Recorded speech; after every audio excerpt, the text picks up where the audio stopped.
Alright, so the NBA Finals is here. And I think that while this might not be what everybody wanted from the NBA to the outside casual world, I do think that this is sort of the matchup that is kind of needed for the NBA in a way they have not seen yet. Now, of course, we're going to hear so much about Pacers, Thunder, who's really going to be watching. Hey, look, this might be one of those where it's going to be the hardcore NBA people watching, and that's just going to have to be what it is. And I was like, and that's fine. The thing is what you're sort of hoping for is that these games might be just lit enough in order for you might just get like some people out here to like be like, oh snap, game on, let me just check it out. Let me just check it out. Or whatever like that kind of thing is. Ain't nothing else really going on right now. So that's also perfect timing as well. But I think that while it could, I was like, we could have got the really big matchup that everybody really wanted to see, that I feel like would have been the Knicks and the Timberwolves. For different, I was like, for different things than like what this series brings from at least the outside view. Because guess what? The Knicks, in of that of itself, is going to bring in a massive amount of people. And no matter that, like if they was against the Thunder, I think people would still be like, well, snap, the Knicks, they got such a big following. Let's see how they go against the Thunder or whatever like that. You got Brunson, who's in commercials, who you starting to know a little bit more. I was like, Cat, been around enough to where he sort of got named with himself as well, too. Timberwolves. I was like, they've been around for a while enough. Anthony Edwards in the commercial, he's a big deal. People really see him at the next big thing. He got a big following, I think, from everybody in the NBA, but he reached more the casual side. Just I was like, and the actual like players, the actual people who watch basketball in a different way than you get with any other people.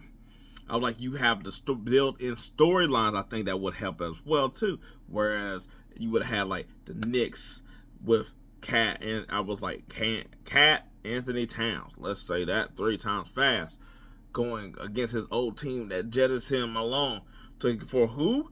Randall, who also got jettisoned from the Knicks. You would have had that matchup. I was like, so that I think would have been the big, huge one that casual, actuals, NBA, silver, all of them would have won. But this is the one that we got.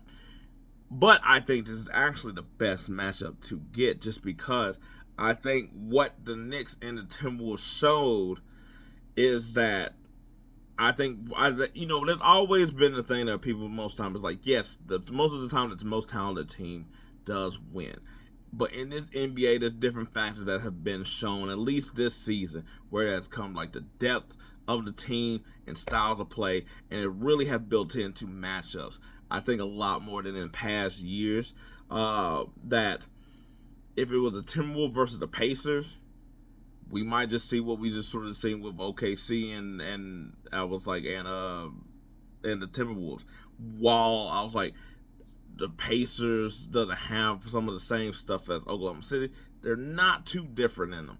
Same thing if the Knicks would have went against the Thunder. Would have been cool, but basically would have just been like Candy 5, 6 people if you include McBride versus the Oklahoma City with their depth, and that might have just been the same way that the Pacers game I went to where it's like, oh, we could. I was like, where it's like, yeah, the Knicks Timberwolves, that could have been a good matchup. But any of the crossover, we might be in the same spot that they were in their previous series anyway. Which comes to basically these two teams. And this is why I said this is what they need, maybe not what they wanted. Is because, one, I think these two teams got two guys that is right there on this. Like, this could really elevate Shea Alexander into a different stratosphere, and I think it could get Halliburton into that next level. Because to me, Halliburton is really a little bit of like what if Chris Paul was taller kind of player.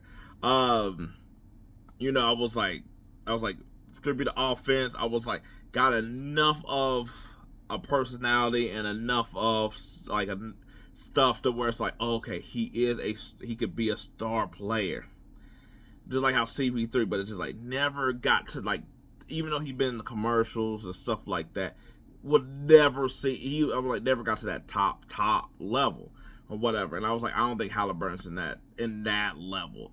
I was like, whereas Shea, he basically one of the top 3-4 dudes, however you want to rank them and stuff like that. Whereas like this is like what will elevate him into that whole thing. Where it's like how we crown Giannis, we crown Jokic, he gonna get that crown. Whereas like Halliburton not gonna get that crown, but Shea will get that crown. You get what I'm saying? But I was like, this is enough. I was like, now Shea also got the commercials and stuff. So I was like, he is. But let's be honest, people still don't know him in the same way they know Ant. And that's just how it is. Ant has a different flavor. Ant has a different it and a charisma around him. Shea has a lot of the same thing, but he just ain't got that. He ain't got over that fence yet. And this could be a good way to do it as well. Cause at least it gives us be like, who this dude over here, this 6'6", 3-letter name dude over here working it in the. I was like working in the paint, getting to the foul line all the time. I'm just saying, who is this dude over here in Indiana that's doing all these like awkward shots, but it keep going in and he just like murdering dudes. I was like, these are already sort of things. I was like, plus there are two teams that I feel like can outscore like crazy. Now that does tell me that at some point you might get games where somebody has to go get blown out. And right now I'm already saying that I think OKC is going to win, but I would not be. I was like, but I don't think it's going to be like 4-0. I don't think that's what it's going to be because both of these teams also got depth, and I think Indiana, unlike all the other teams that have played Oklahoma City, that is like while they don't have the great player to equal Shea, all their other players are a good collective that can match up against the rest of Oklahoma City. You get what I'm saying? I was like, they got big dudes to battle with their big guys. I was like, Indiana defense isn't the swarming greatness that I was like, where it's like individually and a team that Oklahoma City can do. But I was like, Indiana can put together enough stops as well. But they can also go on a scoring frenzy. And they got so many people that can score, unlike some of the other teams that play Oklahoma City, where I was like, say it would have been the Knicks. It's going to be Brunson. It's going to be Cat mainly. I was like, Anthony. It's going to be Anthony Edwards and Julius Randle, and then everybody else just figure it out. It's going to be Jokic and Jamal Murray, and everybody else, you just figure that out.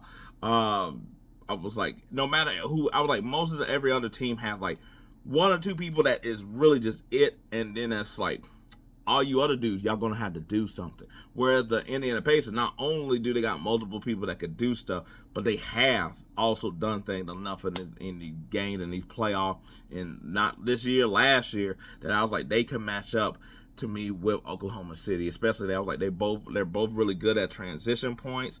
I was like, they're not really inside players. I was like, I mean, as far as, but I was like, but I think it is going to be a good matchup of seeing. We already going to see Shea and Halliburton in their forms of like, they're not going to really be matched up against each other, but you get what I'm saying. They're both playing the point guard. I was like J-Dub and I was like Siakam. We're going to see how that goes. I was like Chet, Miles Turner. I was like, you throwing Obi Toppin in there. You got Wiggins on. I was like, OKC. You got Isaiah Joe. You got Nembhard. I was like, Shepard I was like, done got some run. Matthew got some run. I was like, Caruso over here. Like they can match them toe for toe on the depth thing. So I was like, you're going to get that. You're going to get that. You also got two really good coaches or whatever. I was like, I'm not going to mispronounce the dude on Oklahoma City, Dagnard or whatever. You get what I'm saying? And Carlisle, who's been in the game for a long time. I was like, which is to me, it might be where it comes down to on this matchup thing, because I was like, Carlisle done like a really. I was like, don't get me wrong, Dagnard has done some also good like matchup. I was like adjustments as well. But Carlisle also comes through where it's like next game and all this other stuff. But his team is also, to me, it depends on however you want to talk about battle tested or whatever. Because I was like, outside the Denver series, Oklahoma City has really had like, they really just ran through. Where like Indiana, they have had close games with Cleveland. They have had close games with New York. So they've been in a lot of these fights or whatnot with some of these.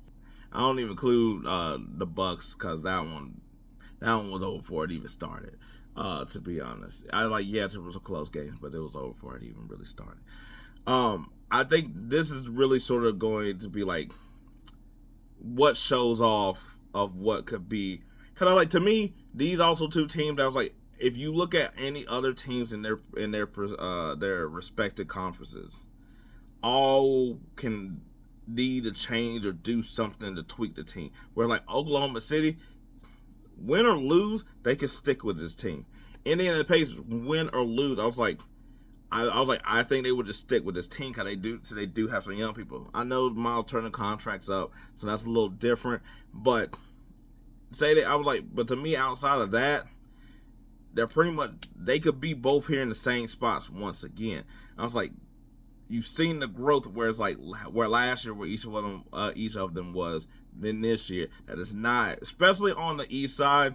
That I was like, Indiana might have a better shot of like being here in a sense, even though the NBA where it's like we have just kept going over new champions or whatever. But I was like, but the teams I think have the recipe to not only get through the regular season because of their depth of their style of play, but I was like to also get through the playoffs where a lot of the other teams are still going to be trying to figure out what to do. So it's a good opportunity to get other people like accommodated to these two dudes who have a chance to get to that next level, to also don't be shocked that they come here next year.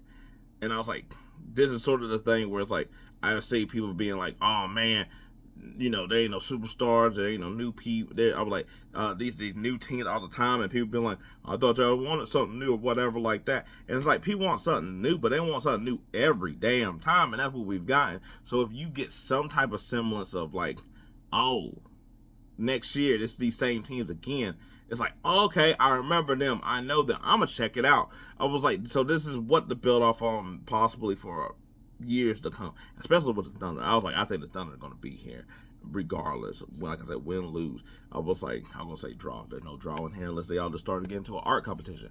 But I think this is what they actually sort of needed, because I was like, if we would have got Knicks, Timberwolves, that would have been great. That would have been fine. That would have been cool. And I was like, you would have got the stars, I feel like, that are bigger than what we are getting here.